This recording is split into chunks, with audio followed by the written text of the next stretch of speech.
Come in. Welcome. I'm E.G. Marshall. Welcome to the sound of suspense. Welcome to the fear you can hear. Even before Phoenicians first sailed out of the Mediterranean and opened up the seven seas to mankind, the rolling waters of the world have boiled from their depths some of the greatest stories of adventure, romance, and mystery. And of all the stories dredged up from old Davy Jones' locker, I think my favorite is the strange and seemingly insoluble puzzle of what happened to the Annabella. How best to start the story? Oh, yes, of course, why not? Let's read from the log of the ship that found the Annabella becalmed in the doldrums. August 7th, 1865. Log of the Penguin, Captain Brisket commanding. No wind again this day as we drive through the doldrums, moving by paddle and steam to find becalmed a merchantman named Annabella. No answer to repeated hails sent Mr. Bascom to board her. His report as follows. Not a living soul aboard. The boat's still snug in the davits.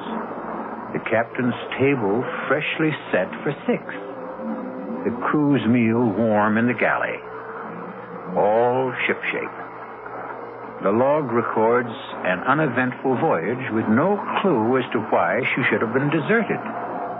Not a living soul aboard. Not even a rat. What can be the answer to the mystery of this ill-fated ship? I cannot even guess. I fear no one will ever know.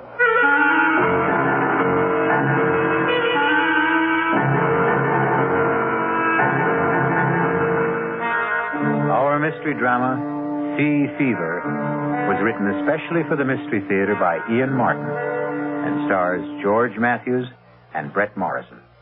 It is sponsored in part by the Kellogg Company, makers of Kellogg's Special K cereal, and by Anheuser-Busch Incorporated, brewers of Budweiser.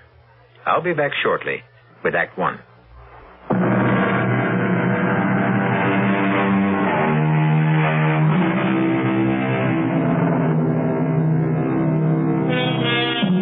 The Annabella set sail from Charlestown Harbor on the 13th day of July, 1865. Her captain was Josiah Adams, a huge and forbidding giant of a man. And all the rest on board were as choice a crew of cutthroats, thieves, and murderers as you could set between bulkheads. There was one woman aboard and 19 men, including the cook and 2 passengers. And the mood of all of them was ugly. In the forecastle, the boatswain led the grumbling. I tell you, Briggs, I saw them. 6 of them, running down the after hawser like old Nick was after them. 6 of them, Briggs. I don't like it. When the rats leave a ship, it's a nasty sign. I don't like much about this ship. 7 men on the crew shanghaied, no cargo aboard, and sailing on the 13th. Still, the pay is good. When we get it. If we get it. Now, you don't think we're the owner of board? Oh, no. It ain't Mr. Ames that worries me. It's Captain Josiah Adams. Not much gives a turn, but he does. I'm big, but he'd make twice of me. More like an ape than a man. Strong as one anyway. Yeah. Or like a bull, as you might say, if the liquor hasn't rotted his vitals. He's got a scowl on him like the colic was at him. Colic? There's no colic that's eaten him. You ever seen him without his cap? Huh. How often does a forecastle hand see a captain bareheaded? What do you mean? It's when I piped Mr. Ames aboard. I went to his cabin to tell him the owner was on ship. He opened the door and I saw him. His head, bald as a white turnip, and his scalp as chewed up as the riptide off Chatham Light. I don't get you. They say he lost his last ship in Hudson Bay. He was washed ashore and found his way back to the States overland. The Indians caught him and... You mean... I scalped him. And he lived. You see? So that explains his sour face. He mightn't be a bad master at that. I wouldn't count on it. I think his heart is as black as his skull is white. Don't forget the rats. There's 4 bells. Your trick at the wheel. Let's not keep Mr. Peabody waiting. Come on. What more do you know? Why don't you ask the captain himself? I think you're full of wind. I'd best get to the helm. You're afraid to ask the captain, Briggs. Why don't you ask the mate? Just this way. Tell me, Mr. Peabody, where are we sailing with no cargo? Why did we have to Shanghai half a crew? Take a leg there, Briggs. You're late. 4 bells sounded and gone. Stand to the wheel. Aye, sir, Mr. Peabody. Mr. Peabody, sir. Yes? It's like I was wondering to myself, as it might be, where are we headed for, sir? Africa. The Gold Coast. I knew it. I knew it in my bones. You knew it? Why did you ask? It's blackbirding. That's what it is. Slave trade, ain't it? The slave trade is dead, I believe, Briggs. In America, legally. But not in Brazil. They still pay fancy prices in Brazil. That's what it is. I might have known. And if it is, would you object? Me? Not if the pay is high enough. One question, sir? Any further questions or answers you'll have to get from the captain. Mr. Ames or his fellow passenger, Mr. Rogers. After you've stood your watch.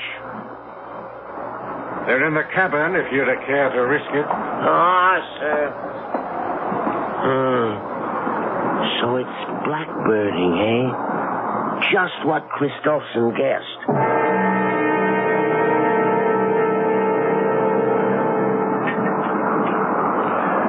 Wine, Rogers? Sherry from Spain. Sharpens the appetite before dinner. Something will have to wet mine. This miserable tub rolls like a horse in mud.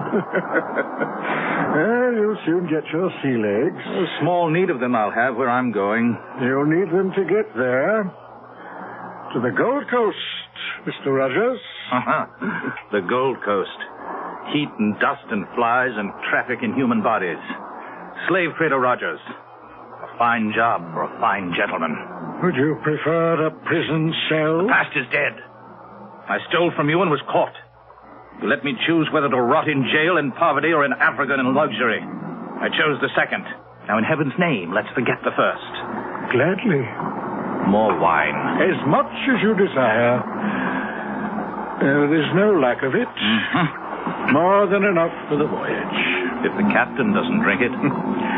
Captain Adams prefers a lustier brew. He must be the biggest man I've ever seen. And that head... I wouldn't refer to it in front of him. He's tender about that scalp pit. I wouldn't blame him. How he ever survived. A tribute to his magnificent constitution. The man is all steel. Not all. What? No, he has at least one soft spot. You mean his wife? Well, you know the old legend is that it's bad luck to have a woman aboard.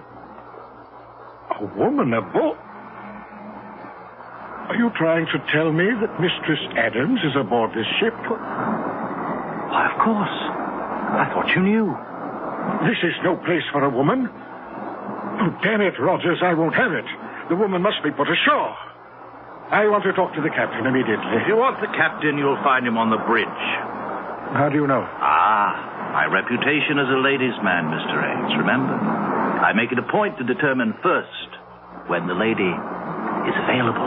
You better be joking, Rogers. I wouldn't give that for your life if Captain Adams discovered you toying with his wife.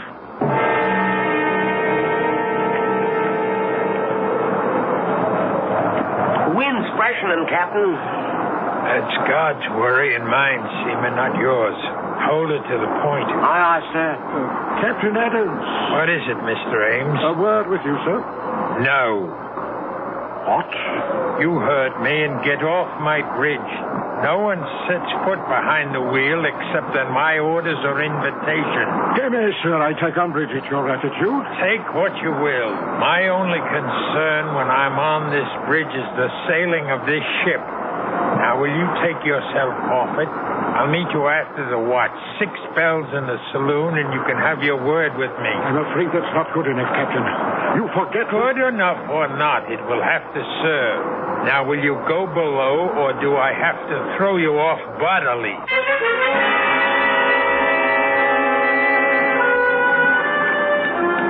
What time is dinner, Cook? Oh, Captain said 6 bells for you and Mr. Rogers and the mates. He and his lady will eat later. Oh? They don't join us? No, sir. Really? Neither one? No, sir. Curiouser and curiouser. Why is this lady so afraid for us to meet her? I couldn't care less. She won't be with us long enough to trouble about it. Well, still, it's intriguing. Whitey, you've shipped with the captain before. Is it always like this when his wife is aboard? Mistress Annabella has never sailed with the captain. Ah, till this time. And this time will be a short voyage. Tell me, Whitey, what does the lady look like? Is she fair? Dark? Whitey, you talk too much. This is the last time I warn you. Now, hustle those old bones of yours to the galley and tend to your own affairs.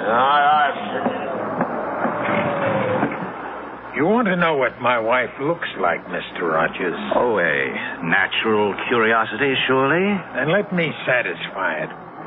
Once and for all, Annabella is as lovely as I am ugly. Ah, and we are not to meet the lady? No, we dine alone, tonight and always. One further word to you, Mr. Rogers. My wife is on board this voyage because I've decided that I will never go anywhere without her, nor will she go anywhere without me. We cling to ourselves, Mr. Rogers, and need no other companionship. I want you to understand this very clearly. You need have no fears for your wife's privacy. But by tomorrow, I want her off this ship. What? I'm ordering you to turn about. You could have saved time and trouble had you let me tell you earlier on the bridge. Turn about for where? Back to port. I don't want your wife on board. This voyage has begun. The course is set, and it will not be changed. May I remind you, Captain, that this is my ship? This is my ship, Mr. Ames. My ship. From port to port. Your ship in the harbor, mine on the sea. My ship. Here I give the orders.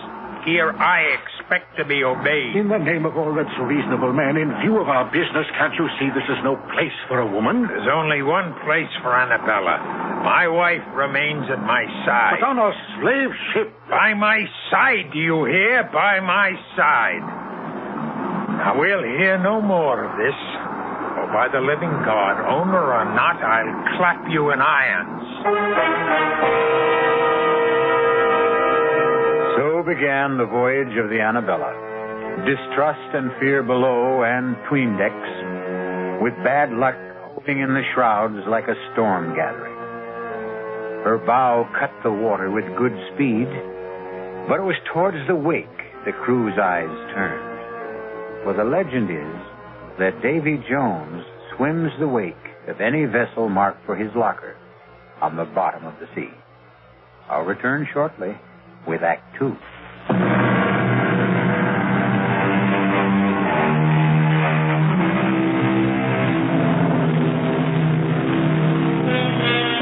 For the first week, the Annabella sailed southeast by south, beating down towards the tropics.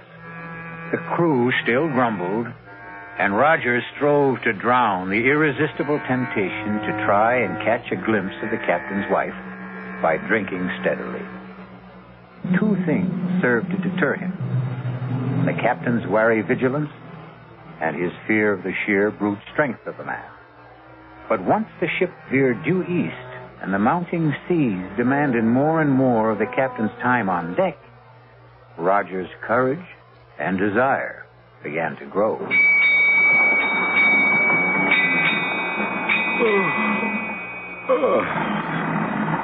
Well, it's time to turn in. Really? What time is that? 8 bells. I'd take a turn on deck if the sun wasn't down. Step. I'm for my bunk and a book. And you? Oh, the only book I care to open is the closed one that lies astern of us. If you're wise, you'll steer clear of both the captain and his wife. And that Spanish sherry, it's stronger than it seems. Good night, Rogers. Good night, Mr. Ames. Oh, good evening, Captain. Off for the bridge? It's making up some dirty weather out. I won't sleep much this night. Batten down tight, Mr. Ames. We may be taking some seas. Are you now for bed, Rogers? No, Captain, I'm not quite finished the bottle. I'd take it with me to my bunk if I were you. You'll be safer on your back when the swells begin to lift. Aye, aye, Captain. But you'll bring us through safe and sound, won't you? I won't leave the bridge till I know all's secure. I want you to sleep sound this night, Rogers. Who mans the wheel, Mr. Peabody? Paget, sir. Soundest hand we have. And the second mate mans the bridge? Aye, aye, sir. Good enough. Follow me aft. Right, Captain. Here. Help me to move this hatch. Here. That's well enough. Now batten down tight when I've dropped through. Make sure she's watertight. Aye, aye, sir.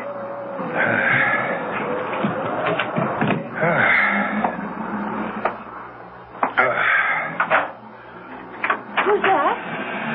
Who's there? Oh, Josiah. I thought you were going to the bridge. I intended you to think so, Annabella. Disappointed to find me back so soon?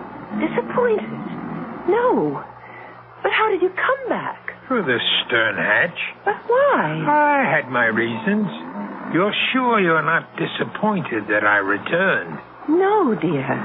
You don't find it lonely shut in here in the cabin? Well, sometimes. I'd like to go on deck and feel the fresh salt breeze on my face. And meet the crew or the passengers, perhaps? Perhaps. At least the passengers. The owner of the ship and... Mr. Rogers, isn't it? You know his name. Whose name? Rogers. You said it just now. How did you know his name? But you've mentioned it to me yourself, Josiah. How else would I know? And you love me, don't you? Of course, Josiah. And you'll never leave me? Never. Oh, forgive me, please, my dearest. You mustn't mind my jealousy. That Rogers, I see that look in his eyes. A hunger. A burning hunger for the sight of a woman and the feel of her body beneath his hands. Annabella, you knew his name. If you've been deceiving me... I've never even seen the man. How can you accuse me of ever forgetting I'm your wife? How can... What is it? Someone's coming to the cabin. Who is it? I don't know. Who is it? Josiah, what's in your mind? Whoever it is, I swear... Go in the inner cabin. But you... Do as I say. Very well, Josiah. Mistress Adams, are you alone? Come, I know you are. I saw the captain off to the bridge for the night. Will you allow me to introduce myself? Thomas Rogers, gentleman, at your service. Can I persuade you to share tonight's vigil and join me in a glass of sherry? Oh, how kind of you. The sight of a pretty face. A pretty face, Rogers? Captain Adams. Mine was not the face you expected to see. Oh, you see, I thought you'd gone to the bridge. So you did. Won't you come in? Well, I think perhaps... Said come in. You wanted to meet my wife, didn't you? Well, yes, I must... But not with me present, right? Believe me, Captain, you do misunderstand. Oh, no, Rogers. The misunderstanding is all yours. Your first sea voyage, you said. You should have said your last. No. In the name of God, my wife. Do you hear me? Mine, and no one shall touch her but me. No one will take her from me. No one. What happened? I heard... Oh, you killed him. I should have snapped his neck like a chicken. I wanted him to suffer. But how could you? He was nothing to me. No one shall have you but me. Josiah, aren't you afraid? Afraid? The owner, the crew, everybody on board. When they find They out... won't find out. No one knows he's here. He'd make very sure of that. His body will go out the stern window and into the sea. Men have fallen overboard on a rough night like this, especially drunken men. No one will know what happened to him except you and me.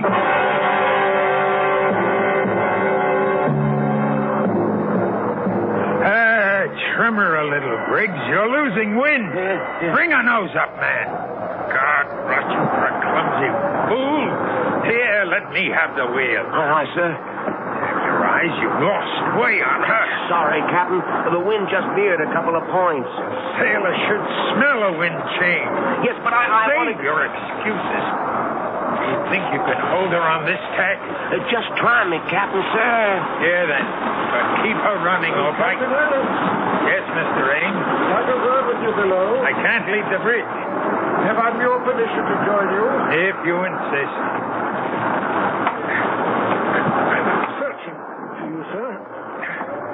I thought you were below. Are you in my cabin? Well, I knocked at the door. There was no answer. Are you inside? Of course not. It's not my custom to invade the privacy of others. My wife is resting. I didn't want her disturbed. What is it you want? Can we get out of this cursed wind? I don't want to leave the wheel. This fool handles it like a landlubber. You can trust me, Captain. I wonder. Come after the taffrail, Mr. Ames. Lead the way, Captain. Over here on the lee side, you'll find the breeze a little more to your liking. You know, I've been concerned since Mr. Rogers' mysterious disappearance last night. Mysterious? A drunken sot who never found his sea legs? I warned him to steer clear of the deck.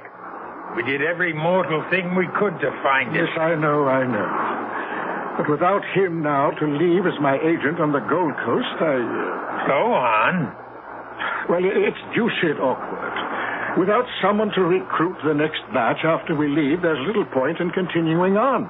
So, you think we should put back for America? Or the nearest port where I can pick up a suitable man for replacement. And perhaps put my wife ashore. Well, since you mention it, I don't trust women too much in a business like this. They talk too much. Just drop her at whatever port we touch. Well, I should be glad to make sure she's suitably settled, if you wish it. If I wish it. Do you take me to be mad, Mr. Ames? Mad?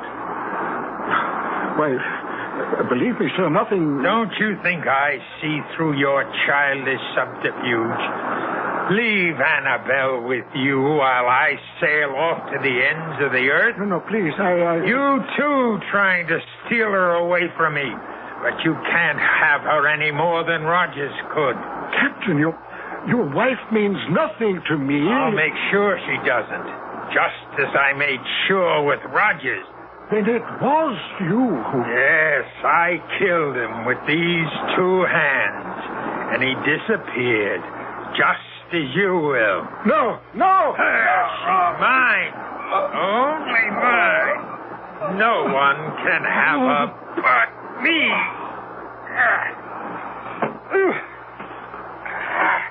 Into the sea, Ames, like Rogers. The sea can hold her secrets. You all right, Captain? I thought I heard it... Briggs, I told you to mind that wheel. Well, I put the lash on it, sir. I thought I heard a cry, and Said I could trust you. Well, you can, sir. Well, where's Mr. Ames? He's left. Why? Well, it was just that I thought I heard a splash, and... Oh. You can trust me, sir. No, Captain. no, let go. I wouldn't trust you at the wheel. No, Captain. I wouldn't trust you with my life.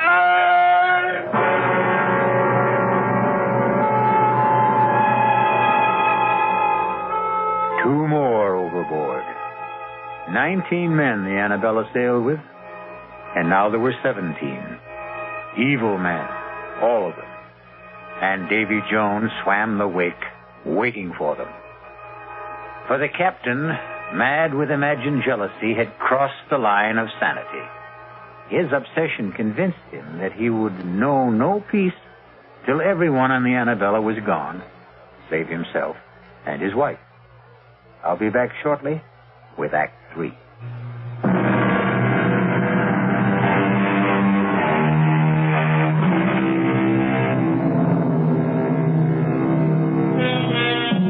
The squall that blew up so suddenly on the Annabella proved to be a full-fledged hurricane that so fully occupied all aboard that there was no time to question missing men. Indeed, 2 other hands were blown out of the rigging or shaken loose before the Annabella found calm waters in the eye of the storm. Now again, discontent grows in the forecastle. The talk of a haunted ship resumes. The word mutiny is on everyone's lips. Mr. Peabody, sir. Oh, dinner so early, Whitey? No, sir, it's mutiny. What? You heard me, sir. Mutiny. And about to break out. Oh, Whitey, forecastle grumblings. You know it's all talk. They wouldn't dare. Mr. Peabody, sir, I've been at sea, man and boy, for over 60 years. I know when it's talk. They say the ship is cursed. Who says? The bosun, sir, Christopherson. He says he saw the rats leave the ship before we sailed. And for an old wives' superstition, he's ready to mute. It's a great deal more than that. There's 5 men lost already. I'm aware of that. And most of all, it's the captain's wife. Bad luck with a woman aboard, particularly one that he keeps it away. Well, do they expect the captain to parade his wife in front of common seamen? No, sir, but they wonder. Wonder what? Some say she's a witch. She's ugly as sin. And some say she's sick of the smallpox. Smallpox? It's aboard, sir, I'm feared. Now you do allow me. I'd best have a look at it. If he has it, he has it. I'll put him in the lazarette so it don't spread. The first thing is the mutiny, sir. That has to be stopped. It has to begin first. It'll begin unless the captain puts about. You know how much chance there is of that. You of all people. Yes, I've sailed with the captain before. I always found him a hard man, but a fair man. Not this voyage. Something happened when he brought his wife aboard. He's not the same man. I think the captain means to kill everyone, as he did the owner, and Rogers, and Briggs. Aye, and even Paget and Breen. And we're blown out of the rigging. Perhaps, sir. Perhaps the captain shook 'em loose by luffing. Whitey, I think you're the one whose brains are scrambled. The men were lost overboard. And the 2 passengers and Briggs. Rogers fell over, obviously drunk. A wife took the other 2. Then why is there not one mention of any of them being lost in the ship's log? That's kept in the captain's hand. How could you know that? He was writing in it. Here in the saloon last night. I was clearing the table. He left to get fresh ink, and I looked at it. You can read? In 60 years at sea, a man has a lot of time on his hands. I taught myself long ago. You're sure of what you say? On my oath, sir. And by God, we'd better turn back. Now. I'll not risk my neck to the hangman's noose by mutinying. Maybe if you was to speak to the captain's lady, she's the only one to influence him. By damn, you're right, Whitey. Look, go hold off the crew till I see if the lady will come to our help. Aye, aye, Mr. Peabody.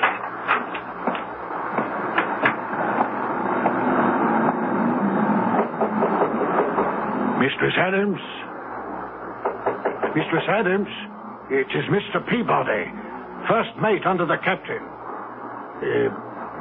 Can you hear me? Mistress Adams? I wouldn't disturb you, but the matter's urgent. Mr. Peabody, may I ask what you are doing? Captain, I wanted to talk to your wife. My wife is indisposed. She's a poor sailor, and these last days have worn her out. How dare you disturb her? I felt the matter urgent. Attend me in the saloon, Mr. Peabody. First, let me see to my wife. Aye, sir.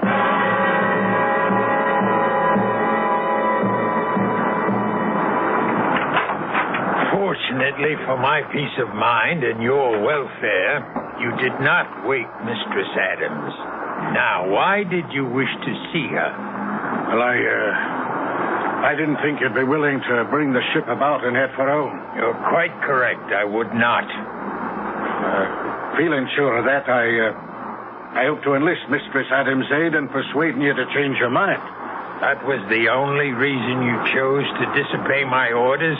That no one was to approach my wife? And what other reasons? What other, indeed? Why would you be so anxious to turn for home, Mr. Peabody? Because otherwise you face a mutiny, Captain. Mutiny? Damn. I could ask for nothing better than to cut down some of the forward scum. If I didn't wear my pistols at all times, I'd have a knife between my ribs before this. Mutiny, eh? And if they do, where do you stand, Mr. Mate? I'm an officer, sir, but unarmed. We'll remedy that. Fetch the second mate while I break out the arms.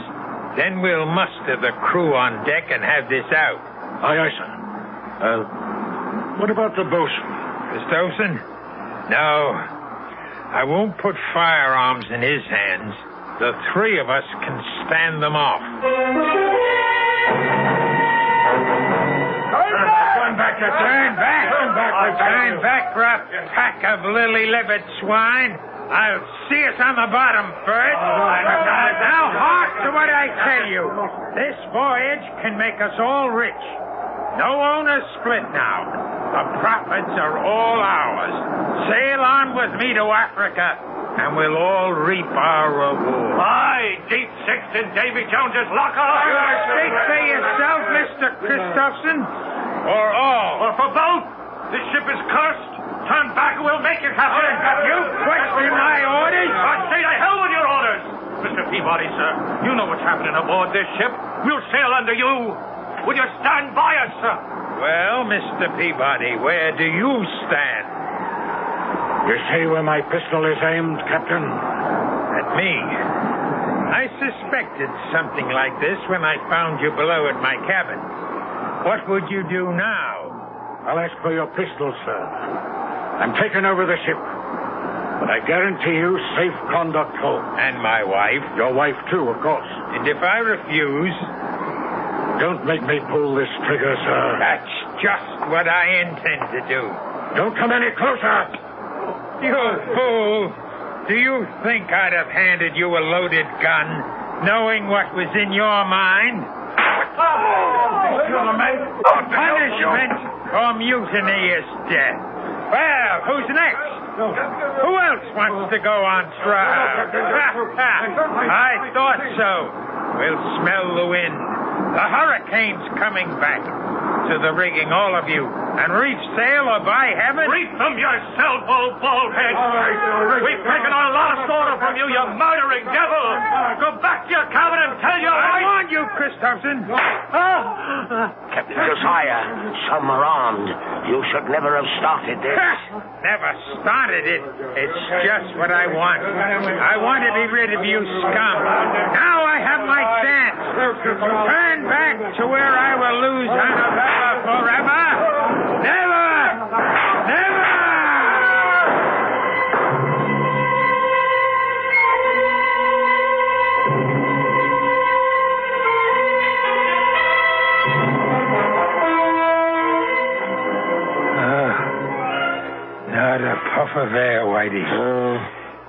wake of the storm, we'll lie here wallowing in the doldrums for God knows how long. It's as well, sir.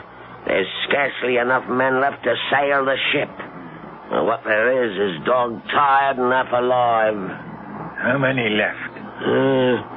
Timmins died this morning.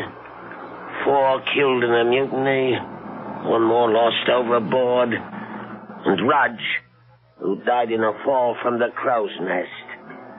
That leaves 5, sir. Are they counting you, Whitey? You're counting me. 5 of you still between us. We're woeful short-handed, sir. Yes. I have a mess cooking for the crew. Can I sit him down to eat? Huh? Eat? Oh, yes, of course. We must all eat. But first, serve all hands a double ration of grog, including yourself. I'll put a cask of rum out in the saloon. Oh, sir. Before you serve the crew, though, set the table in the saloon. Yes, sir. For 6. For 6, Captain? Certainly. The passengers, the 2 mates, myself, and my wife. Oh, at last, my darling, I can bring you to the table as befits a captain's wife, for they're all dead. We have nothing to fear from them anymore. Only 5 left. And they'll be gone soon, Annabella. You understand, don't you? It's all to keep you. To hold them from taking you from me, beloved. To hold you forever. Josiah? Anne, what are you doing on deck? I'm looking for someone I once knew. Who? Josiah Adams. You? But I'm here, Annabella.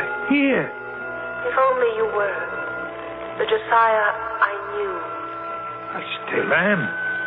With the blood of all those men you killed on your hands. They stood between us. And the ones that were left, whose drinks you poisoned, who are dying now.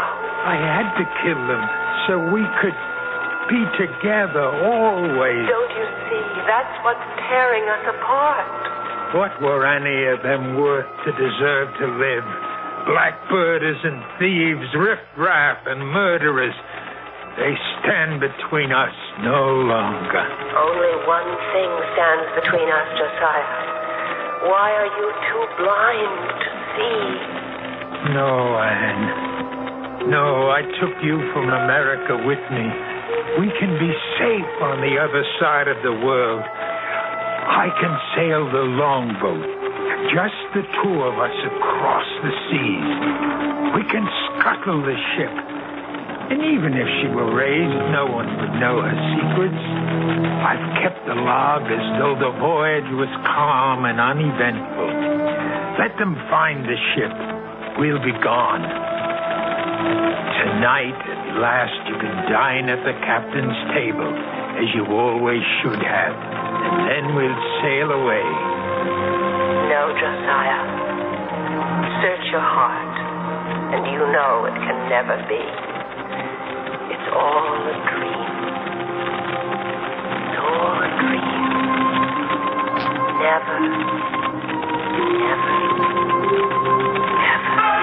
Hannah, speak to me. Answer me. Call for her, Captain. Call for her. Whitey. Don't be afraid. I'm still alive, but not for long. I thought you were a ghost.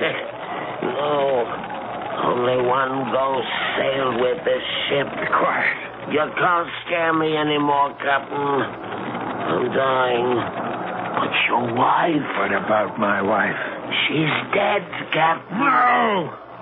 She always has been. Long before we ever sailed. No. Yes. Killed when the Indians got you. Dead for over 2 years. No. It had to be, Captain. It had to be. There's nobody in your cabin. Never has been. Don't you think I didn't know? Didn't I see her die before my eyes? But I cheated death and I cheated him of her. I took her away with me to the ship. I had to keep her alive. I had to. And you had to kill all of us to do it. Because all of us, alive, were proof that she wasn't. It had to be. And you're alone at last. Or will be. All of us are dead save me. And I'm almost gone. I'll be alone at last. And I can bring her to my table like the lady she is. The table is set for 6. But there'll be only one of you there, Captain. Or 5. The dead don't mix with the living. There's only one way to find your wife again.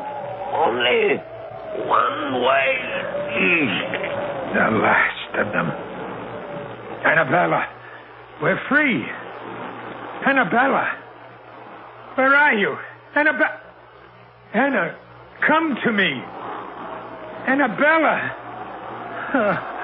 Annabella. I know you died long ago in America.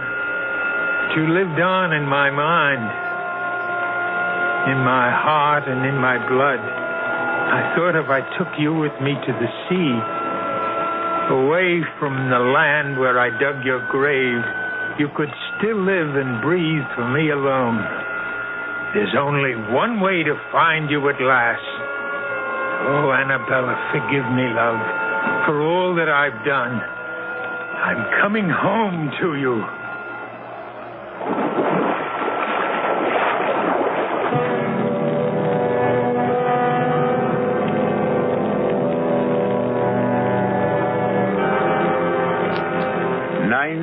Men sailed with the Annabella, and 19 men went to the bottom of the sea. The ship weathered all the storms, but then a ship is a woman, which only goes to prove that on land or sea, the ladies have the better instinct for survival. I'll be back shortly.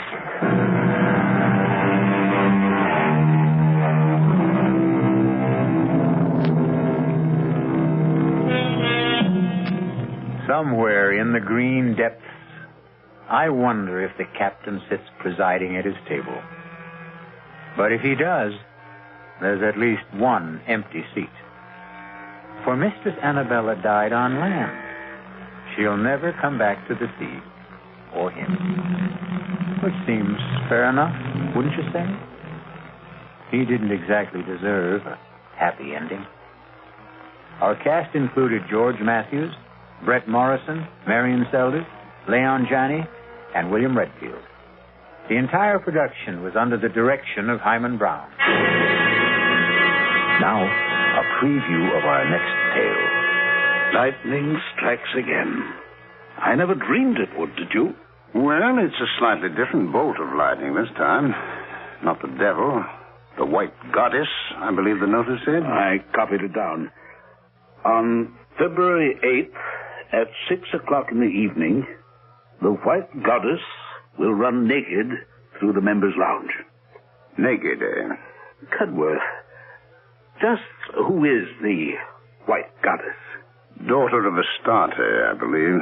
And, just who is Astarte? I'm sorry not to be up on these things, but...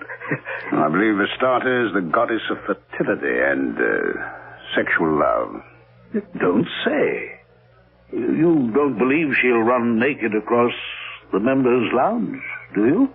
I didn't believe the devil would come down the chimney.